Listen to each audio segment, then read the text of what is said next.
औज़ुबिल्लाहिमिनश्शैतानिर्रजीम बिस्मिल्लाहिर्रहमानिर्रहीम रब्बे ज़िदनी इल्मा। ऐ अल्लाह ताला मेरे इल्म में इजाफा फरमा और मुझे सच बोलने की तौफीक दे। अस्सलाम वालेकुम जिन जान पाकिस्तान जी। ओए गोली क्यों चलाई हूं? जिन जान पाकिस्तान जी, ये बहादुर जजों ने जो फैसला किया है, जो इन्होंने अपने इस्तीफे दिए हैं, आगे भी इस्तीफे आ रहे हैं, इनकी अजमत को सलाम। क्योंकि जो हक सच पे होगा ना, जिन जान जी वो किसी चीज की परवाह नहीं करेगा। वैसे मंसूर अली शाह साहब के बारे में मैंने सुना कि वो बहुत पक्के जज हैं, तो ये बाकी तो जो हैं अतर मिनल्लाह साहब भी, वो भी बड़े कन्फर्म और पक्के हैं। तो गुजारिश ये है जिन जान पाकिस्तान जी, ये जो हमारे मुल्क में ये आसम मुनीर साहब जो अपना कानून लेके आए हैं, ये इमरान खान ने ठीक कहा था कि आसम ला। तो ये जो आसम ला है, ये जो आसम चीफ मार्शल एंड एडमिनिस्ट्रेटर, इन्होंने ये जो तरमीम करके अपना फायदा किया है, ये इन्हीं का नुकसान बन जाना। आप भी इधर है, मैं भी इधर हूं, देखिएगा यही इनको ले डूबेगी। क्योंकि अब कोई बड़ी बात नहीं है, और 5, 6, 7 इस्तीफे आए तो समझ ले पब्लिक भी बाहर आई। काले कोट वाले निकलेंगे, चाहे जितने मर्जी उनको पैसे ये खिला लें। वो जो पार्टी जीती है इस मर्तबा मुस्लिम लीग के पैनल से, वो सबने पैसे दिए हुए हैं, इसमें तो कोई दो राय नहीं। तो गुजारिश ये है, ये अपने पैसे के जोर पे सारा कुछ करते हैं जिन जान पाकिस्तान जी। तो कितनी देर करेंगे, ये भी इनको देख लेते हैं कि करते रहोगे, कब तक करोगे। और इंशाल्लाह कोई वक्त दूर नहीं है, ये बात मेरी याद रखें आप, क्योंकि इनका जवाल शुरू हो चुका है। इन्होंने खुद किया, अल्लाह ने कभी किसी का, अल्लाह ताला तो बुरा करता ही नहीं, इंसान खुद अपना करता। तो इन्होंने अपना बुरा कर लिया। वो देखे ना राना मुछल, वो जो बगैरत आदमी, वो कहता है जी हजरत खालिद बिन वलीद, उनकी तर्ज जात तेरी जमन वाली ते लानत बेशुमार बेगैरता। गुजारिश तुफ है राना तेरे ते। गुजारिश है जिंद जान पाकिस्तान जी कि साडा मुल्क समझ लवो तुसी तमाशबीना दे हथ है। एक कंजरी है ते 1000 तमाशबीन ते सारा तलबगार है। जिन जान पाकिस्तान जी, इन्होंने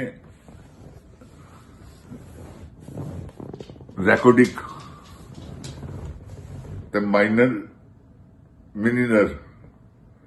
माइंस मिनीनर जेड़ा इन्होंने देखो ना ब्रीफ केस लैके चला गया। यमन वली ने की किया कि एक दुकानदार की तरह, बाद च उन्हें माफी भी मांग ली है, लेकिन कह तो दिता ना उन्हें। और यह वाकई कोई अच्छी गल नहीं। जिन जान पाकिस्तान एडा वड्डा समान होवे बंदे दे कोल तो फिर बंदा जा के बेचे, लानत है मेरे हिसाब। क्या जी है साडे कोल की कि पैसा कोई नहीं ना आ रहा, वादे वड्डे कर ले ने कि पैसा आ रहा जी, पैसा आ रहा, पैसा आ रहा। वो पैसा आ नहीं रहा। असल गल है कि उन्होंने क्या किसी तरीके नाल आवे ते सही, ते खा इन्होंने आप ही जाना। जिन जान छड्डिया ही कुछ नहीं अगे पाकिस्तान च, ते ना इन्होंने छड्डना। मेरी गल तुसीं याद रखना। मैं एक हकीकत पसंद आदमी हाँ, क्योंकि हुण उस लुट घसुट च ने कि जो कुछ हथ आंदा ना वो फड़ लो। समझ गए? ते वो फड़न टुरे। तो कोई ऐसी गल नहीं की जोर ला लै जाण, की करनगे, कबरां च लै जाणगे। किसी दी 70 साल, किसी दी 75 साल, किसी दी 65 साल, ऐ ते उमरां ने, किन्ना क जी लैणगे। ਪਰਵੇਜ਼ ਮੁਸ਼ਰਫ ਕਿੰਨਾ ਜੀ ਕੇ ਮਰਿਆ। ਤੁਸੀਂ ਬਾਕੀਆਂ ਦੀ ਵੀ ਮਿਸਾਲ ਲੈ ਲਓ। ਅਯੂਬ ਖਾਨ ਨਾਲ ਕੀ ਹੋਇਆ ਸੀ, ਜਿਨੇ ਇਸ ਮੁਲਕ ਦੇ ਵਿੱਚ ਆ ਕੇ ਜ਼ਬਰ ਕੀਤਾ ਨਾ, ਉਹ ਨਹੀਂ ਬਚਿਆ। ਇਹ ਦਿਨ ਜਾਨ ਦੀ ਪੱਕੀ ਗੱਲ, ਕਿਉਂਕਿ ਉਹਨੂੰ ਬਚਣਾ ਵੀ ਨਹੀਂ ਚਾਹੀਦਾ, ਜ਼ਾਲਮ ਨੂੰ ਨਹੀਂ ਬਚਣਾ ਚਾਹੀਦਾ।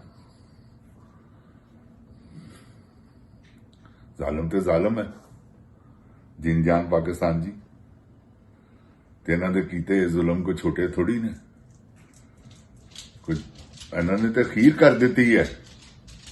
खुदा दी कसम, एडा जालिम आदमी, उफ तौबा इस्तगफार। और तो ओडी जालिम वो गराज वाली,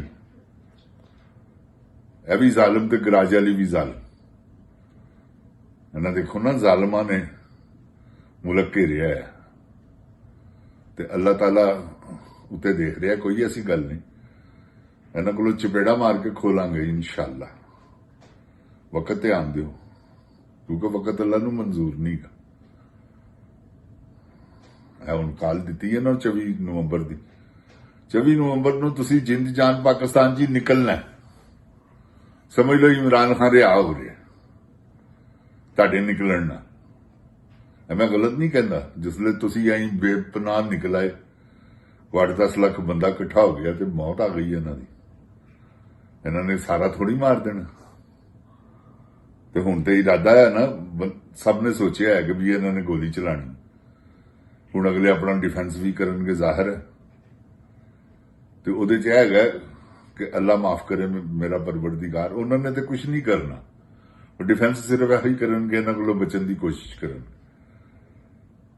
ਤੇ ਕਿਉਂਕਿ ਇਸ ਲੀਡਰ ਜਿਹੜਾ ਵਾ ਗੱਡਾਪੁਰ ਨਹੀਂ ਗਾ, ਜਿੰਨੇ 12 ਜ਼ਿਲ੍ਹੇ ਟੱਪ ਜਾਣੇ। ਇਹ ਮੇਰੀ ਗੱਲ ਯਾਦ ਰੱਖਣਾ। ਇਹ ਬਹਾਦਰ ਆਦਮੀ ਜੇ, ਇਹਨੇ ਜੁੜ ਜਾਣਾ।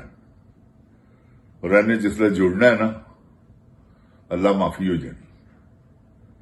है माफी नहीं देगा जिन जान पाकिस्तान जी।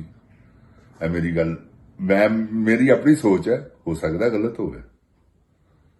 हुण इन्हां दी माफी नहीं जेगी, क्योंकि पब्लिक दीयां अखां खोल दित्तियां अल्लाह ताला ने। इमरान खान दीयां गल्लां ने उन्हां नूं शऊर आ गया ते हुण शऊर वाले बंदे ते नहीं ना बर्दाश्त करनगे। अल्लाह ताला मेरे पाकिस्तान नूं अपनी हिफ्ज़ो ईमान च रखे। जिन जान पाकिस्तान जिंदाबाद, जिन जान पाकिस्तान दी अवाम जिंदाबाद, इमरान खान जिंदाबाद। ओए गोली क्यों चलाई?